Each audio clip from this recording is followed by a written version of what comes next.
Hey guys, this is Comic Uno, and today I'm doing a review for Spider-Woman issue 5. And before I start talking about Spider-Woman, just want to give you guys a couple updates. Of course, I have Comic Uno episode 88, and that's a show where I review all the comics I read this week in one show. And here are those exclusive comics. We got Lady Killer issue 3, Wolf Moon issue 4, Zombies vs. Cheerleaders issue 1, Batman Eternal issue 48, Revival issue 28, Earth 2 World's End issue 22, Operation Sin issue 3, Earth 2 issue 32, and Future's End issue 44. So if you want to go check out all those reviews, go to Comic Uno episode 88, which is annotated. But let's talk about Spider-Woman issue 5. So this is the new direction, the new costume. How did it all lay out here? So, very cool cover. I actually really like the new art style for Spider-Woman. I think it fits well. I like that they actually explain why they were changing her costume.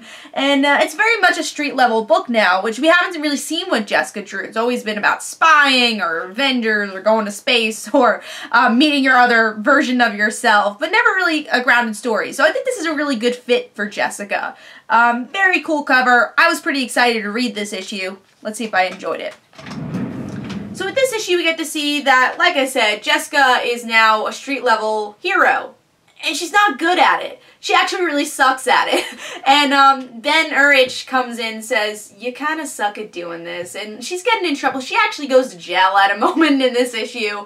And now she's gonna try helping Ben by being a spy, but also helping out the lower people, you know, the civilians.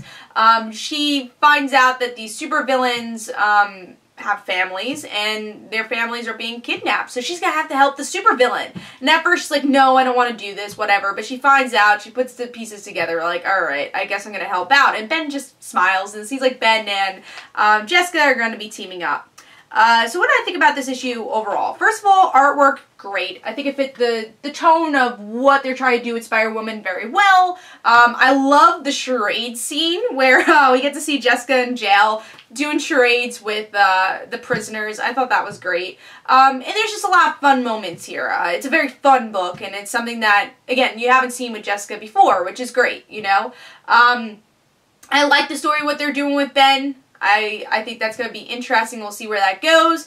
I think my only fault with this issue is I felt it felt kind of long to me, which is weird because usually these type of comics are like, oh my god, I want more, I want more. But it kind of like felt a couple of pages long. I don't know. Maybe the story dragged out a bit too much. But I would say that was kind of a negative. When I was reading it, I'm like, oh, like, when is this issue over? I don't know why I felt that way, because obviously it's the same amount of pages, and I enjoyed the book, but it just felt a tad bit too stretched out. But overall, really enjoyed the issue. I like the direction it's going. Also, I want to mention that I was kind of upset that Jessica didn't really make a secret identity for herself, because in the last issue, she's like, oh, I want to be normal. I want to have a secret identity, and she doesn't really do that. She's still just kind of superhero. Yes, she's kind of lowered her, I won't say priorities, but she's changed her priorities. Sure, but she's still just a superhero. We haven't really gotten to see who Jessica is, and I hope as the series continues, we see who Jessica is, because that was kind of promised to us in issue 4.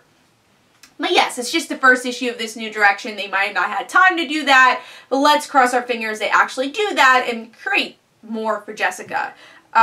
But yeah, I enjoyed this issue. I thought it was very solid, and I recommend it. I like the new direction this series is going in. I think this is a series, honestly, that was most improved. Issue 1 was a little and then every issue just keeps improving. I love the direction Dennis Hopeless is bringing to the character. Again, it just keeps improving. It could be one of my favorites very soon. So Spider-Woman issue 5 for me gets 4 stars. Definitely pick it up. Hope you guys enjoyed. This is Comic Uno. Don't forget to like my Facebook page. Also, don't forget to follow me on Twitter. And in the description below, there's links for my comic book, Like Father, Like Daughter. And don't forget to like the Facebook page of Like Father, Like Daughter. And I'll see you guys later. Bye.